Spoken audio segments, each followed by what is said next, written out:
Minnesota Department of Health says it's not an if, but a when. Officials say the coronavirus will hit Minnesota, and Monday leaders talked about how they are preparing. Reporter Eric Nelson was there. Eric?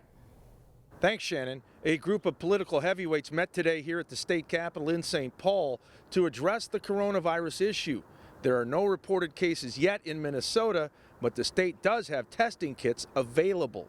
Preparation is not panic. Preparation is the right thing to do. At a jam-packed news conference, Governor Tim Walz and other politicians say they are prepping for the inevitable and trying to prevent panic in Minnesota. This will get to Minnesota at some point, and preparation is the way that we are able to contain it, that we're able to keep the numbers lower, that we're able to make sure our healthcare system is prepared to respond to that. After starting in China, the coronavirus has spread across the globe, infecting 85,000 people.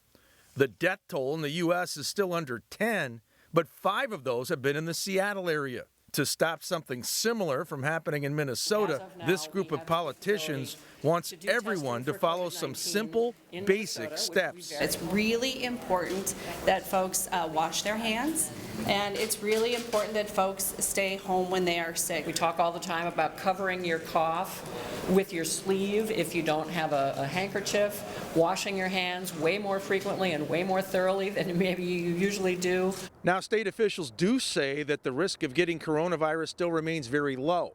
However, for those who are vulnerable, it is definitely higher. At the state capitol, I'm Eric Nelson, CCX News. A Golden Valley nonprofit is asking for your help to raise thousands of dollars and pounds of food this month. PRISM is taking part in the statewide annual March Food Share event. This year, PRISM has a goal to raise $200,000 and pounds of food.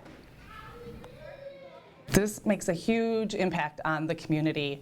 We've got record numbers of people coming through our door right now. In January, we had 901 families come through the food shelf. That's 25% more than just last January. PRISM will have a van tour as well, where volunteers will be out in the community picking up donated foods and funds. The first stop will be Sunday at St. Joseph's Church in New Hope. And also in New Hope, a police canine named Dex will be outfitted with a bullet and stab resistant vest, thanks to a donation from a national company that funds vests for police dogs called Vested Interest in Canines. New Hope police say they recently experienced the value of these vests firsthand with another canine. Canine Cody had apprehended a suspect inside a building that was holding hostages at knife point, and the dog ended up getting attacked by the suspect with the knife, and the vest took a lot of damage from the knife and protected the dog. The vest will have a tribute to a Duluth canine on it. That canine died last year after being shot by a domestic assault suspect. Not every high school championship is won out on a basketball court or a hockey rink. As Delane Cleveland explains, a state competition in Osseo could actually save lives. It is fantastic to have you here. Saturday at Osseo Senior High. We have our tourniquet, we have our BVMs. The school's cafeteria briefly resembled a makeshift triage area, as more than 100 students from schools all across the metro came with a variety of supplies used by emergency medical technicians. We have saline to clean any wounds that we need to. Every one of these tools could help save someone's life. Yes. And today, Kiana Toure and her team will be asked to do just that, in a hypothetical sense. I'm kind of nervous, but I know, like, with my team that we're going to do really good, and just that all of us, we work so well together. To start out with, this is the 34th annual Emergency Care Competition, where 36 teams compete for EMT supremacy by responding to scenarios and treating victims played by a group of volunteers. In each scenario, it's 20 minutes long, and they're being judged by professionals in the field,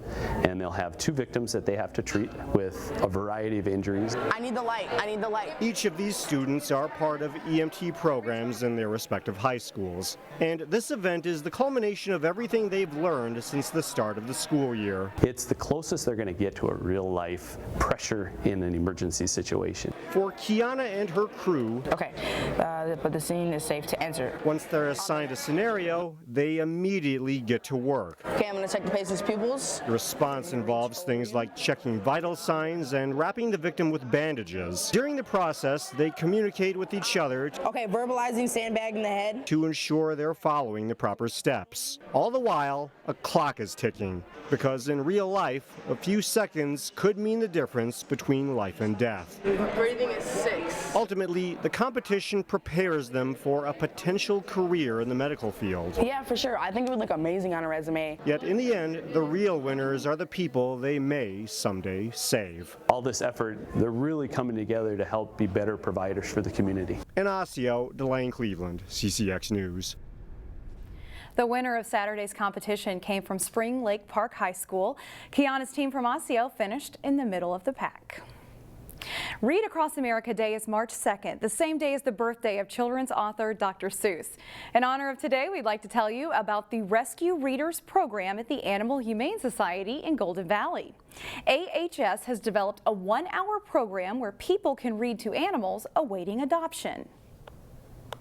It's proven that a soft monotone voice is actually more calming than playing soft music for them. So their heartbeat matches the rhythm of their voice, and it keeps them calm, which is, you can kind of understand, is great for animals at the shelter. It's popular with kids who want to practice their reading, but adults can do it too. If you want to participate, you do have to go through orientation though. There's more information about being a rescue reader on the Animal Humane Society's website. Link to that through our website, ccxmedia.org.